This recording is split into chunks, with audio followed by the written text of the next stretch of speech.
Oke, ya, terima kasih Bapak Ibu buat kesempatan saya melayani. Yang saya pikir tadi ini hanya doa sebanten gitu ya. Tapi kalau lihat pesertanya ada Pak Daniel Supangat, saya lihat wajah ada Pak Kendra Saragih, tapi sekarang ganti nama Kendra Sarawak. Mungkin sekarang berada di Sarawak, dulu ada di Medan. Horas. Ini namanya mungkin diganti bukan Menara Doa Banten ya, Menara Doa Nasional gitu. Bahkan dari Sydney, Menara Doa Internasional. Haleluya. Ya. Terima kasih, saya akan sampaikan pendek kalau rencana ada dialog sehingga mungkin bisa ada yang mau bertanya atau menambahkan ya. Kalau lihat isinya di sini banyak jenderal-jenderal doa ya, bukan bertanya kali ya, menambahkan. Atau kalau mau bertanya bidang yang saya kuasai ya boleh juga. Nah, saya akan sampaikan mengenai doa keluarga. Sebentar, saya putus share. Maaf, saya belum bisa share screen. Bisa ditaruh sebagai co-host atau paling enggak izin untuk share. Oke, udah. Yes. Dengan cepat berubah, mujizat terjadi. Ya. Jadi saya mau berbicara mengenai doa keluarga, atau ada yang menyebutnya misbah keluarga. Tapi saya lebih tekankan mungkin hari ini doa keluarga. Bagian dari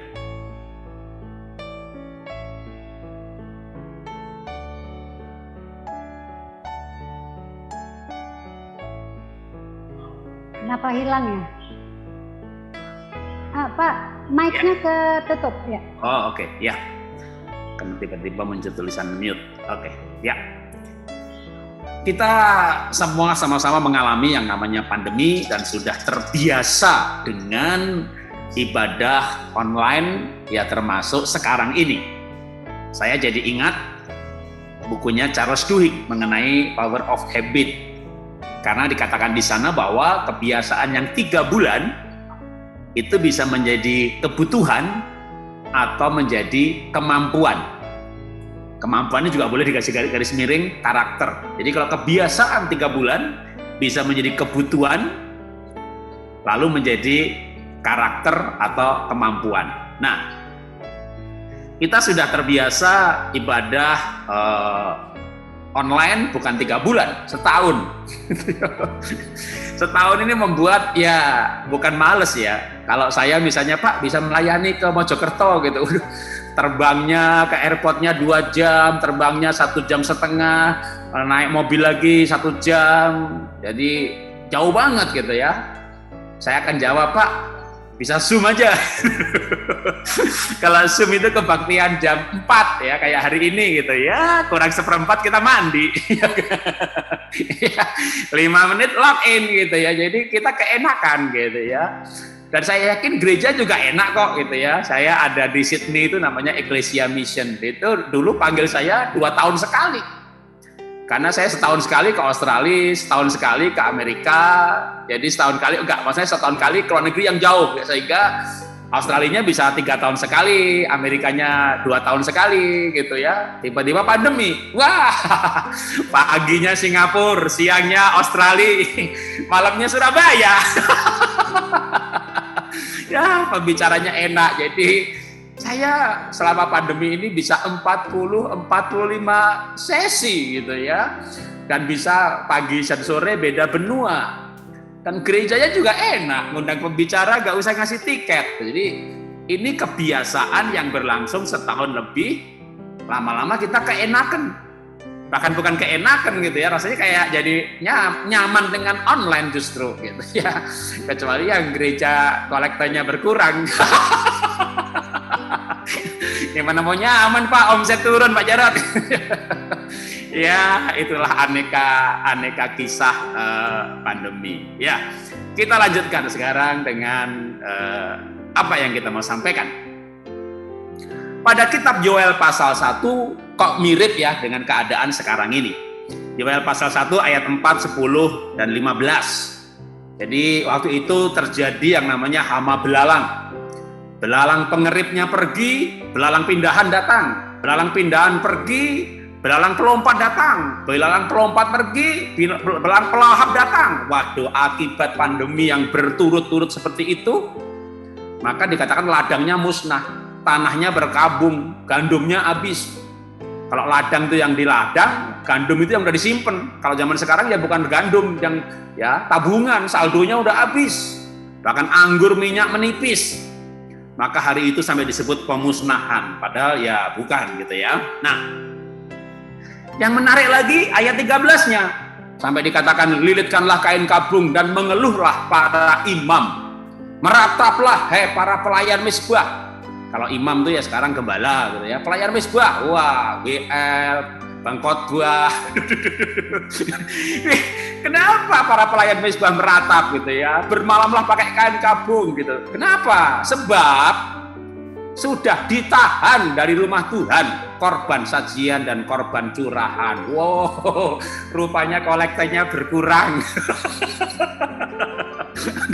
Jadi orang-orang kena pandemi, ekonominya susah, mulai nahan-nahan kolektor ya. Kalau hadir harus nyemplungin ke kantong gitu ya, dari rumah gitu ya. Bahkan mereka dalam hitungan detik bisa pindah gereja. Dulu mau pindah gereja, wah nggak enak, suaminya kan majelis di gereja ini. Mau pindah nggak enak, istrinya pendoa syafaat di gereja ini. Sekarang gereja online. Jadi suami ke gerejanya pegang gadgetnya sendiri, istri ibadah pegang gadgetnya sendiri. Suami lihat khotbahnya nggak cocok, dalam hitungan detik ganti channel. Wah, ini bisa membuat nanti kalau pandemi selesai, saya cuma khawatir mudah-mudahan tidak terjadi gitu ya. Yang dulu jemaatnya 1000, begitu ganti ibadah normal dimulai, lah tinggal 300 gitu ya. Tapi sebaliknya ada pendeta yang tertawa keras gitu. Saya tanya, kenapa Pak? Bapak gembira sekali. Pak Jarod, saya punya YouTube itu, saya punya jemaat 1000 Pak. Tapi YouTube saya itu subscribernya kira-kira 2000. Tapi selama pandemi ini kan saya rajin bikin webinar Pak. Masalah kesehatan, parenting masa pandemi, suami istri masa pandemi, pokoknya tema-tema kontekstual, pembicara-pembicara profesional tiap minggu sudah Pak, bisnis masa pandemi, ekonomi mikro masa pandemi, minggu demi minggu Pak, saya ambil tema-tema kontekstual, kebutuhan orang pada saat ini apa, saya berikan jawabannya lewat para narasumber. Terus subscriber saya Pak Jarod sekarang 30.000 lebih Pak. Waduh, itu naik lebih daripada 10 kali lipat. Jadi apa rencana Bapak? Selesai pandemi saya membuka 4 cabang, masing-masing kapasitas 1000 Pak. Wah. Waduh, jadi selama pandemi ini rupanya juga terjadi gejolak. Bukan cuma di bidang bisnis. Kalau bisnis jangan tanya Bapak Ibu. Tahun lalu saya punya perusahaan namanya IFA Dasyat. Member kami 500.000, stokis kami 240 kabupaten. Kami tutup, kami bangkrut. Dan kerugian kami mencapai 140-an miliar. Kemarin hari yang lalu saya baru ditelepon sama kongsi saya. Kita di gudang masih ada 130-an miliar. Dan kalau kamu ada setuju, ya kita akan lepas dengan 7 miliar saja untuk memenuhi kewajiban. 140 kita jual cuma 7 miliar, kita rugi lagi 133 lagi. Udah 270 miliar lebih saudara. Ini muka kayak begini nih barusan rugi habis-habisan saudara. Tapi rupanya bukan cuma saya yang rugi saudara, tapi kerugian saya yang besar sekali ini membuat beberapa full gospel tuh panggil saya gitu. Kenapa? Saya Pak nanti jangan lupa cerita kerugian ya Pak. Loh kok kenapa gitu? Sampai kesan begitu. Ini anggota saya itu rugi 500 juta aja stres Pak. Ada yang 5 miliar aja stroke Pak. Bapak kan 100 lebih gitu. Nanti kalau panggil saya lagi udah 200 lebih nih. Nggak setruk, nggak stres gitu ya. Ya tapi di sini saya nggak cerita itu ya, karena ini bukan para pengusaha ya. Kalau ada lain tema ya. Tapi yang namanya belalang pelahap ini memang dahsyat sekali ya. Dialami oleh banyak orang. Termasuk kalau dalam cerita ini para pelayan mezbah menangis gitu karena korban sajian, korban curahan, aneka persembahan dan jenis-jenis korban ditahan gitu ya. Nah, makanya ya, kenapa makanya? Nggak usah komplain ya, Pak Gembala, Pak Pendeta, pendoa syafaat, kalau di pertemuan doa, persekutuan, kebaktian nggak usah mengeluh. Jemaat itu juga susah. Maafkan saya ini, kalau saya mengkritik ya, para hamba Tuhan jangan mengeluh di mimbar. Yang mendengarkan bisa muak, bisa nek, karena mereka juga lagi susah. Kobarkan antusias, kobarkan iman, kobarkan semangat, berikan kesaksian yang membangun dan bukan mengeluh. Kenapa? Karena semua orang juga lagi susah. Ya. Nah, Oke, sekarang kita masuk ke tema kita. Dengan situasi pandemi pada masa zaman Yoel, Tuhan bangkitkan Yoel. Dan Yoel menyerukan doa yang saya sebut dengan doa nasional. Waduh ya. Yoel menyerukan doa nasional yang dalam Yoel pasal 1 ayat 14. Adakanlah puasa yang kudus, maklumkanlah perkumpulan raya, kumpulkanlah para tua-tua. Waduh ya. Seluruh penduduk negeri ini seperti yang dilakukan oleh Menara Doa Banten Internasional. Wah, ya tambah internasional ya. Menara Doa mana lagi? Wah, banyak sekali ya. Gerakan doa nasional, Pak Daniel Panji, Pak siapa namanya, Charles Yonan, Pak Tony Mulya, Pak PJRN, Pak Iman Santoso dan kawan-kawan, wah mengadakan gerakan nasional. Saya senang sekali ya. Tapi saya mau memberikan penekanan. Penekanan saya ya memang mata saya ini mata keluarga, otak saya otak keluarga, buku-buku saya tema keluarga. Maka saya tertuju pada ayat 16. Siapa yang dikumpulkan oleh Yoel dalam seruan doa tadi? Maka Yoel 2:16. Kumpulkanlah orang-orang tua. Kumpulkanlah anak-anak. Bahkan anak-anak balita atau menyusu. Pengantin laki-laki, istilahnya yang baru saja menikah, gabung semuanya. Wah, saya senang sekali dengan kumpulkanlah anak-anak gitu ya. Jadi anak-anak juga diajak doa. Wih, ini alkitabiah banget. Ini alkitabiah sekali. Tapi kadang-kadang saya pergi ke menara doa, ada tulisan, dilarang membawa anak. Waduh, kalau saya bawa spidol tak tulisi, mana ayatnya? Rupanya ada yang terganggu dengan anak-anak, tapi Tuhan bukan manusia, dia tidak terganggu. Dia minta kepada Yoel, anak-anak diajak berdoa, gitu ya. Wah, ini menarik loh ini menarik ini supaya anak-anak diajak berdoa, orang tua diajak berdoa, baru menikah diajak berdoa. Terus kenapa demikian? Itu berarti saya simpulkan saja aja gitu ya. Ini bagi saya ini adalah daftar gini, ada gerakan doa nasional dan mungkin juga ada kelompok-kelompok doa per kota kayak Banten begini. Tapi yang menariknya unit terkecilnya itu orang tua, anak, pengantin. Artinya gerakan doa nasional, unit terkecilnya keluarga. Gerakan doa nasional, pusatnya, intinya, basisnya keluarga. Ini yang Alkitab ceritakan. Dan bukan cuma ini sebenarnya ya. Kalau mungkin saya mau tambahkan dulu, nanti dibaca sendiri dalam Raja-Raja atau Tawarik ya, Raja-Raja 19, kisah Raja Yosafat waktu bangsa Moab, Amon, Meunim datang menyerbu serentak. Wah, itu juga 3 suku bangsa menyerbu bareng-bareng, itu masalah besar. Yosafat ketakutan, lalu ia menyuruhkan seluruh Yehuda supaya berpuasa. Waduh, wah ada ketakutan, diserukan doa, memang doa luar biasa. Singkat cerita, akhirnya mereka pergi ke medan perang. Wah, dan dikatakan di sana musuh sudah pada mati. Akhirnya mereka bukan berperang, mengambil barang-barang berharga. Begitu banyaknya barang berharga, 1 hari nggak selesai, 2 hari, 3 hari. Dikatakan hari yang keempat mereka kecapean. Terlalu capek mengumpulkan barang berharga. Anda pernah capek ngitung duit? Itu bangsa Israel pada zaman Yosafat, capek mengumpulkan barang berharga. Sampai akhirnya hari yang keempat mereka berhenti. Mereka berhenti mengumpulkan barang berharga. Akhirnya mereka mengambil keputusan. Hari itu mereka memuji menyembah Tuhan. Dan itulah sebabnya kenapa lembah itu sampai hari ini disebut lembah pujian. Karena pernah terjadi orang berhenti cari berkat, memuji menyembah Tuhan. Yang menarik adalah sebelum kemenangan itu, sebelum peperangan yang tidak jadi, berubah jadi mengumpulkan berkat karena musuh sudah mati, apa yang mereka lakukan? Sama. Doa nasional, seruan doa, berpuasa, nabi-nabi dibangkitkan, mereka mendengar suara nabi, ada yang bernubuat, mereka percaya. Wah, itu mungkin sudah terjadi sekarang-sekarang ini. Bahkan mereka menaruh pemuji penyembah di depan barisan peperangan, mungkin sudah terjadi sekarang ini. Tapi yang menarik adalah kalau saya dalamin lagi, Pak, kami sudah berdoa, kok nggak terjadi mujizat, masalah menjadi berkat. Kami sudah berdoa, kenapa? Nah, kalau ini didalami dalam kitab Raja Yosafat itu dikatakan begini, mereka berdoa dengan istri dan anak-anak mereka. Mereka berdoa dengan istri dan anak-anak mereka. Jadi mereka berdoa dengan istri-istri dan anak. Bukan. Ayatnya nggak begitu ya. Mereka berdoa dengan istri dan anak-anak. Berarti mereka ini para laki-laki, suami-suami, pimpin doa. Pimpin siapa? Istri sama anak. Kembali lagi. Berarti itu doa keluarga. Jadi bukan cuma satu kasus yang tidak sah untuk mengambil sebuah dogma. Ada berbagai kasus di Alkitab, bagaimana doa keluarga begitu berkuasa. Karena itu saya mau berbagi bahwa ada kemungkinan Tuhan mengizinkan pada zaman Yoel supaya keluarga berdoa. Kemungkinan juga sekarang ini Tuhan izinkan terjadi supaya gereja Tuhan, umat Tuhan juga berdoa keluarga demi keluarga. Coba kalau saya kembali bukan ke Yoel atau Raja Yosafat, Kisah Para Rasul.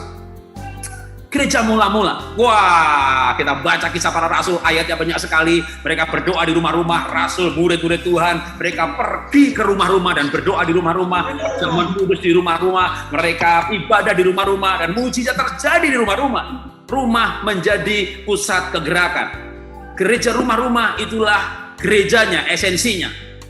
Lalu gereja berkembang menjadi sinode, punya gedung gereja, maka sel group nggak di rumah lagi, pemuritan nggak di rumah lagi, doa nggak di rumah lagi, dipindahkan semuanya ke gedung. Dan kayaknya itu tidak alkitabiah. Maka COVID datang, menormalkan gereja yang tidak normal. Maka saya senang banget dengan COVID ini, saudara. Wah, karena dengan COVID datang orang kembali ke rumah-rumah.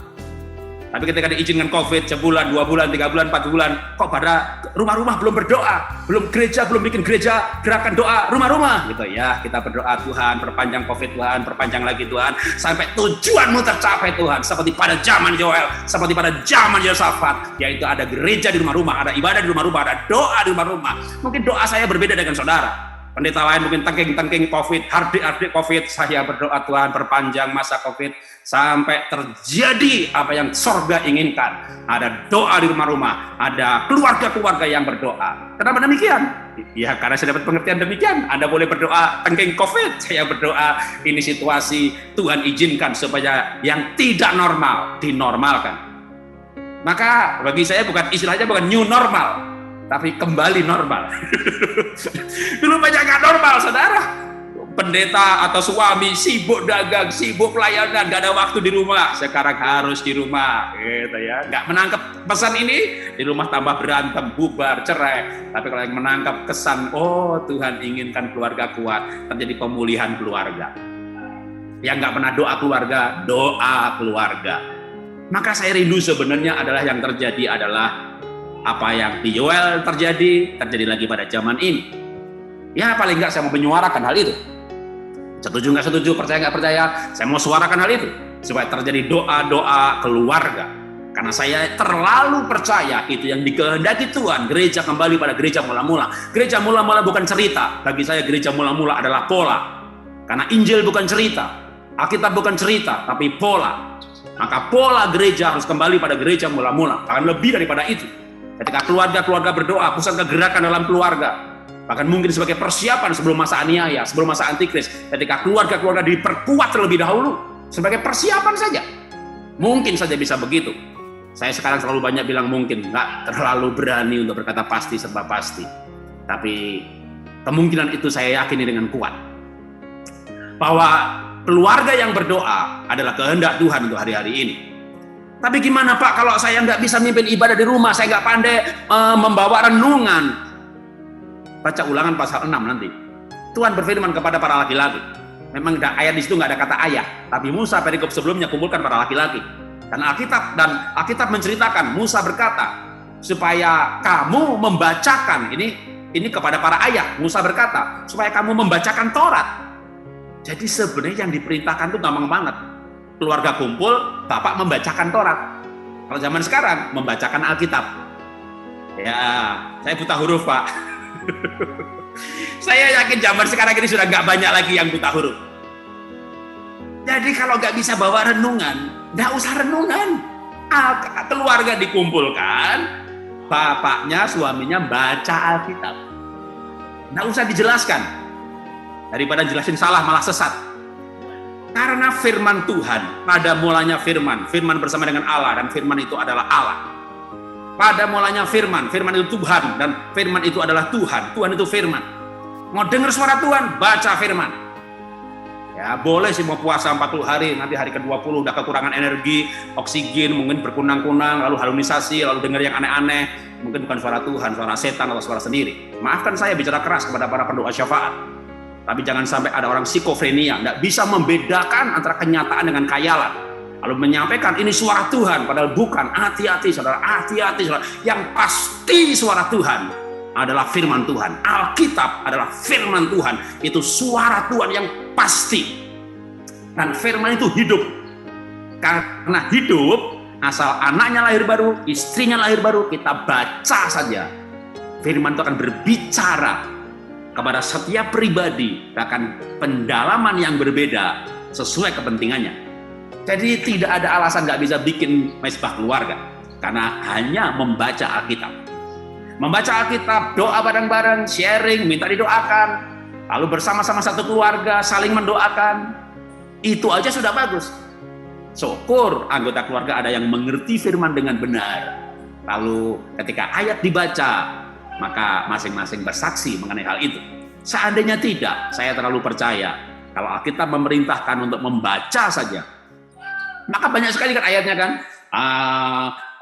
di sinagog maka imam membacakan kitab Yesaya, si ini membacakan gitu ya, itu dibacakan. Perintah untuk keluarga juga ada yang seperti itu, tentu menerangkan tidak salah. Tapi kalau membacakan, maka saya yakin di level jemaat semuanya bisa. Doa keluarga yang sederhana. Pak, suami saya belum bertobat, Pak. Oke, nggak usah tunggu suami bertobat. Ibu ajak anak yang paling dekat, anak yang paling kecil biasanya. Berdua saja dulu. Karena firman Tuhan berkata, 2-3 orang hadir. Kalau sendirian hadir nggak? Hadir juga, karena Tuhan omnipresent.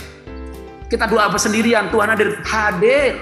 Tapi Tuhan kenapa menekankan 2-3 hadir? 2-3 orang berkumpul, aku hadir. Kenapa Tuhan nggak bilang minimal 30? Minimal 30 aku hadir. Enggak, Tuhan nggak bilang begitu. Kalau 30 orang harus kumpul di gereja, 2-3 orang berarti di rumah pun sudah terpenuhi. Karena rumah itu kalau nggak punya anak, paling nggak berdua suami istri. Kalau belum menikah, ajak mamahnya udah berdua juga. Syukur lebih daripada 2. Karena itu 2-3 orang berkumpul, Tuhan hadir. Nanti baru setelah itu bisa satu keluarga. Saya akan tutup dengan quote ini. Saya berikan satu kesaksian, satu saya serahkan kepada moderator. Ya. Kalau bicara slide-nya, ini PowerPoint baru 1/3, tapi saya pikir cukup, gitu ya, nggak usah banyak-banyak. Setelah itu kita bisa saling berbagi. Karena PowerPoint-nya PowerPoint khotbah hari Minggu panjang, ya. Untuk menara doa ini saya ambil satu segmen saja, satu bagian. Nah, maka saya akan berikan kesimpulan bahwa keluarga yang kuat bukan terdiri orang-orang hebat, tetapi orang-orang yang saling membutuhkan dan mendoakan, sehingga mengalami kuasa Tuhan yang hebat. Nah, saya akan berikan kesaksian, bukan kesaksian saya, tapi cerita yang saya dengar waktu saya melayani di Full Gospel. Pak Jarod,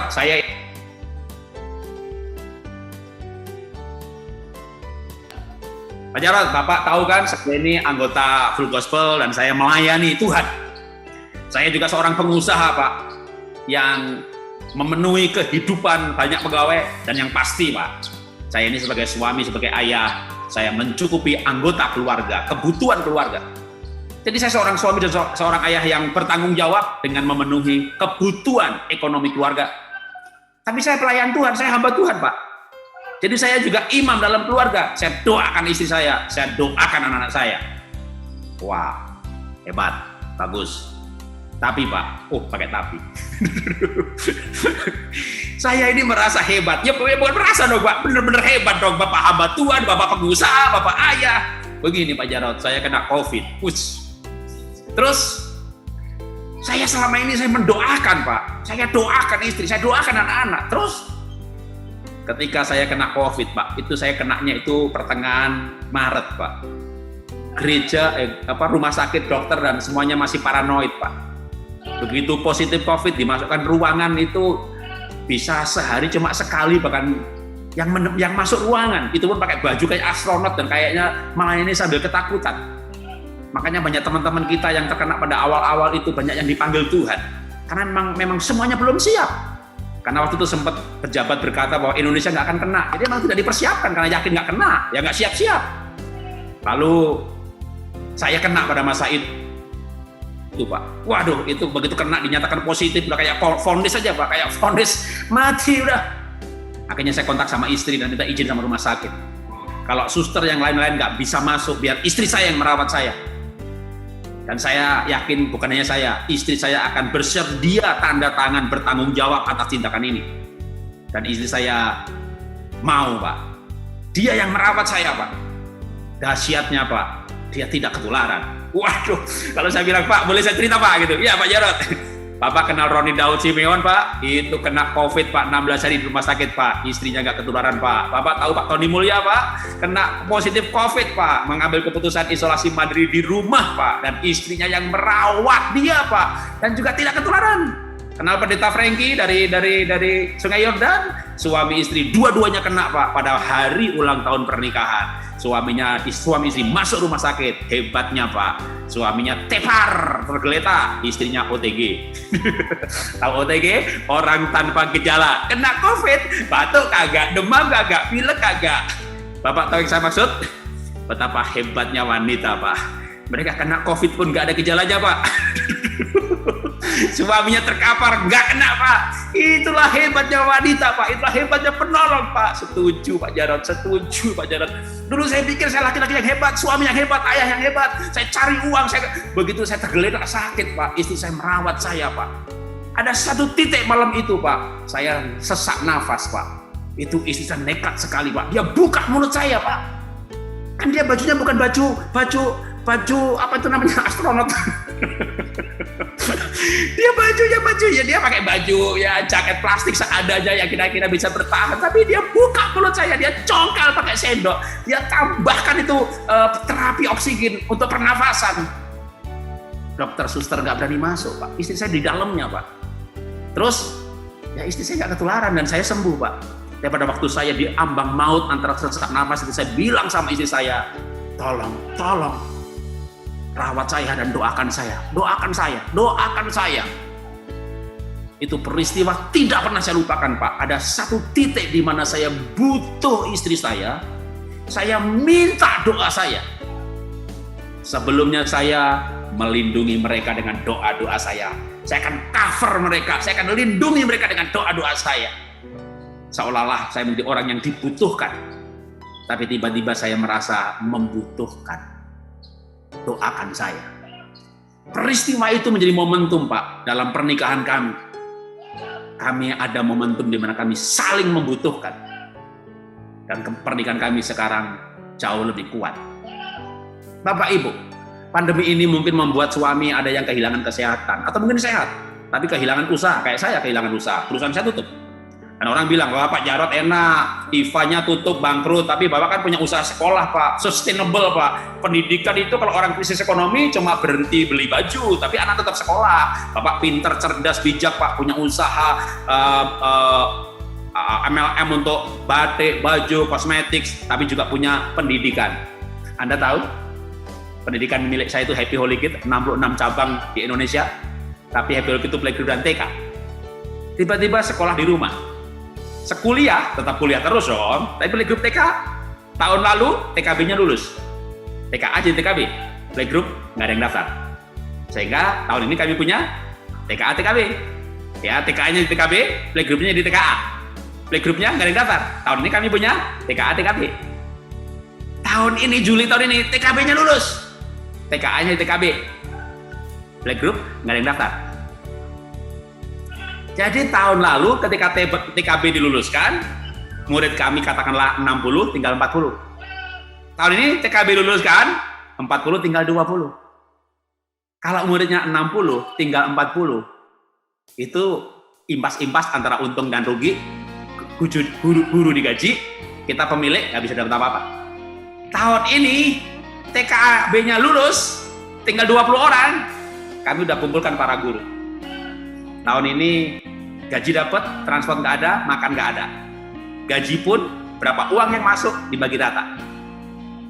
Kalau tahun ini juga pemerintah belum mengizinkan playgroup untuk masuk sekolah, maka orang yang bilang, Pak Jarod, pendidikan itu sustainable, Pak, stabil, Pak.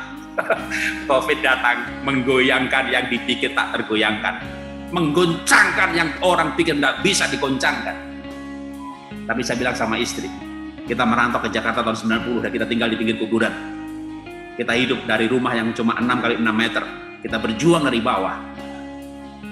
Kenapa saya sangat setia sama kamu? Ketika usaha saya dahsyat, omset tiap bulan puluhan miliar, kerja 1 bulan bisa hidup 2-3 tahun, keluar negeri tiap bulan nggak masalah. Tiba-tiba kita bangkrut. Tapi ketika saya sukses, saya setia sekali sama kamu. Karena mengenang perjuangan kita. Tahun 90 merantau ke Jakarta, tinggal di pinggir kuburan. Perjuangan itulah yang menjadi bonding. Nah, saya mau bilang sama Bapak Ibu, kalau Bapak Ibu melalui pandemi ini diizinkan berjuang kembali, karena kolektornya habis, usahanya habis, mungkin Tuhan mau supaya ada pengalaman dalam hidup ini, suami istri saling membutuhkan.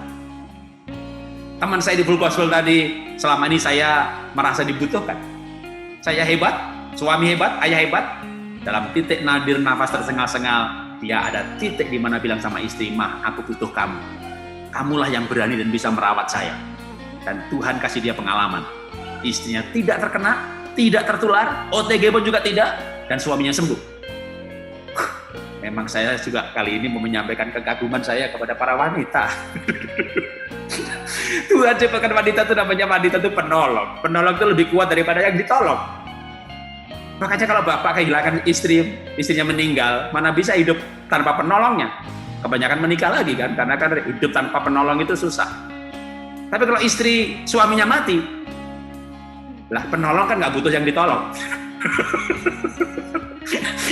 Bahkan mungkin ibu berkata, yang repotin udah nggak ada lagi, ya merdeka. Jadi wanita itu betapa hebatnya, penolong itu betapa kuatnya. Tapi banyak loh bapak tuh nggak sadar betapa kuatnya itu wanita.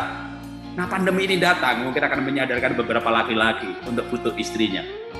Jangan jagoan, sekali lagi para bapak jangan jagoan. Kita betul harus jadi kepala keluarga, tapi keluarga yang kuat bukan orang hebat. Keluarga yang kuat, keluarga yang saling membutuhkan. Nah, situasi ini harusnya membuat kita bukan saling menyalahkan, tapi saling membutuhkan. Dan itu bisa diwujudkan lebih kuat lagi ketika membutuhkan itu bukan soal fisik, bukan soal uang, bukan soal keintiman biologis. Tapi, nak, papa butuh doa kamu ya nak ya. Kalau kita ayah berkata begitu kepada anaknya, karena kita punya pengalaman, waktu anak berdoa buat kita, dan kita kaget, Tuhan jawab. Waktu kita minta istri yang mendoakan, mungkin kita lebih sering didoakan para nabi-nabi yang hebat dari luar negeri, yang tumpang tangan, dan kita rebah-rebah. Coba aja deh, kalau yang belum pernah, minta didoakan sama anak. Datang sama anak dan berkata, nak, doakan papa. Maka saya percaya, Tuhan akan menyatakan kuasanya untuk memberi sebuah pengalaman bahwa doa keluarga itu luar biasa. Tuhan memberkati.